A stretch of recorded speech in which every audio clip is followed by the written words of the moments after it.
जियोस्क्वेयर में आपका स्वागत है। भारत अपने परिवहन क्षेत्र में एक बड़ी क्रांति के कगार पर है और आज हम देश के कुछ प्रमुख हाई स्पीड रेल एचएसआर परियोजनाओं के बारे में बात करेंगे, जो यात्रा करने के तरीके को पूरी तरह से बदलने का वादा कर रही हैं। इन परियोजनाओं का उद्देश्य यात्रा समय को घटाना, कनेक्टिविटी को बढ़ाना और क्षेत्रीय अर्थव्यवस्थाओं को मजबूती प्रदान करना है। मुंबई अहमदाबाद बुलेट ट्रेन भारत की पहली हाई स्पीड रेल परियोजना है और इस परिवर्तन का प्रतीक है। ये 508 किलोमीटर लंबी लाइन मुंबई और अहमदाबाद के बीच यात्रा समय को 6 घंटे से घटाकर सिर्फ 2 घंटे कर देगी। ये ट्रेन जापानी शिंकानसेन तकनीक पर आधारित होगी, जो अपनी गति, सुरक्षा और दक्षता के लिए जानी जाती है।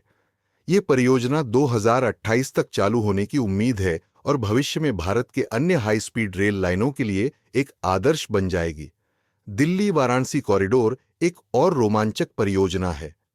इस 320 किलोमीटर प्रति घंटा की गति से चलने वाली ट्रेनें यात्रा समय को 8 घंटे से घटाकर सिर्फ 3.5 घंटे कर देंगी, जिससे राष्ट्रीय राजधानी दिल्ली को वाराणसी, भारत के सांस्कृतिक हब से जोड़ दिया जाएगा। इस कॉरिडोर से पर्यटन, व्यापार और वस्तुओं तथा लोगों की आवाजाही को बढ़ावा मिलेगा। जब यह परियोजना चालू होगी तो यह व्यापार और पर्यटन दोनों क्षेत्रों के लिए महत्वपूर्ण साबित होगी। दक्षिण भारत की तरफ चेन्नई मैसूर कॉरिडोर दक्षिण भारत की पहली हाई स्पीड रेल लाइन होगी। यह कॉरिडोर चेन्नई और मैसूर के बीच यात्रा समय को 6.5 घंटे से घटाकर सिर्फ 2.5 घंटे कर देगा। यह परियोजना दक्षिण भारत के आर्थिक और सामाजिक विकास के लिए एक महत्वपूर्ण कदम होगा।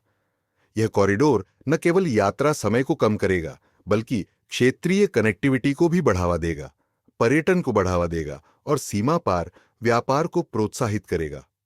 अब बात करते हैं दिल्ली अमृतसर कॉरिडोर। एक और महत्वपूर्ण परियोजना है जो दिल्ली और पंजाब के प्रमुख सांस्कृतिक और आर्थिक केंद्र अमृतसर के बीच यात्रा समय को कम कर देगा।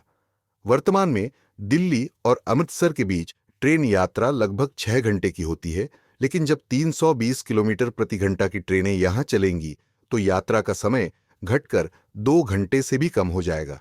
इससे अमृतसर शहर और दिल्ली के बीच यात्रा आसान हो जाएगी और व्यापार, पर्यटन और सांस्कृतिक आदान प्रदान को बढ़ावा मिलेगा। अब तिरुवनंतपुरम कासरगोड कॉरिडोर की बात करते हैं, जो एक महत्वपूर्ण सेमी हाई स्पीड रेल परियोजना है, जिसका उद्देश्य केरल राज्य के भीतर कनेक्टिविटी को बेहतर बनाना है। इस लाइन की अधिकतम गति 200 किलोमीटर प्रति घंटा होगी और यह तिरुवनंतपुरम और कासरगोड के बीच यात्रा समय को 8 घंटे से घटाकर सिर्फ 4 घंटे कर देगी। यह परियोजना केरल के दक्षिण और उत्तर के बीच अंतर को कम करने के लिए बनाई जा रही है, जो क्षेत्रीय विकास, पर्यटन और आर्थिक वृद्धि को बढ़ावा देगी। हालांकि यह परियोजना अभी स्वीकृति का इंतजार कर रही है, लेकिन इससे राज्य के लिए एक बड़ा बदलाव हो सकता है। अंत में तुगलकाबाद आगरा कॉरिडोर की बात करें तो यह एक semi high speed rail line है जो पहले से ही गतिमान एक्सप्रेस के साथ कार्यरत है, जो 160 किलोमीटर प्रति घंटा की गति से दिल्ली और आगरा को जोड़ता है।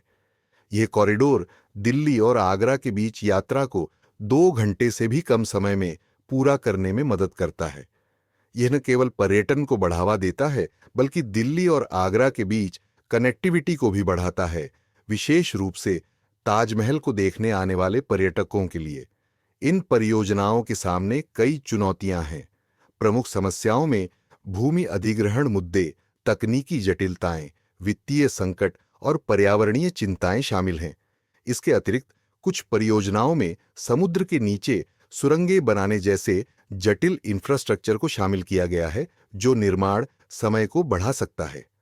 हालांकि भारत इन समस्याओं को हल करने के लिए प्रतिबद्ध है और जापान के साथ साझेदारी जैसे अंतर्राष्ट्रीय अनुभव से सीखते हुए इन परियोजनाओं को सफलतापूर्वक पूरा करने का प्रयास कर रहा है। आगे बढ़ते हुए डायमंड क्वाड्रिलेटरल परियोजना भारत के 4 प्रमुख महानगरों दिल्ली, मुंबई, कोलकाता और चेन्नई को हाई स्पीड रेल नेटवर्क के माध्यम से जोड़ने का एक दूरदर्शी कदम है, जो भारत में इंटरसिटी यात्रा को तेज और निर्बाध बना देगा।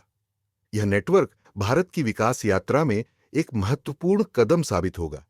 जैसे जैसे ये हाई स्पीड रेल परियोजनाएं आगे बढ़ती हैं, भारत परिवहन के अपने परिदृश्य को पूरी तरह से बदलने के लिए तैयार है, जिससे यात्रा तेज, सुरक्षित और अधिक सुविधाजनक होगी। साथ ही आर्थिक वृद्धि और क्षेत्रीय एकीकरण को बढ़ावा मिलेगा। जियो स्क्वायर को देखने के लिए धन्यवाद। अगर आपको यह वीडियो पसंद आया हो तो लाइक, शेयर और हमारे चैनल को सब्सक्राइब करना न भूलें, ताकि आप भारत की इंफ्रास्ट्रक्चर और रियल एस्टेट विकास परियोजनाओं से जुड़ी और जानकारी प्राप्त कर सकें। अगले वीडियो में मिलते हैं।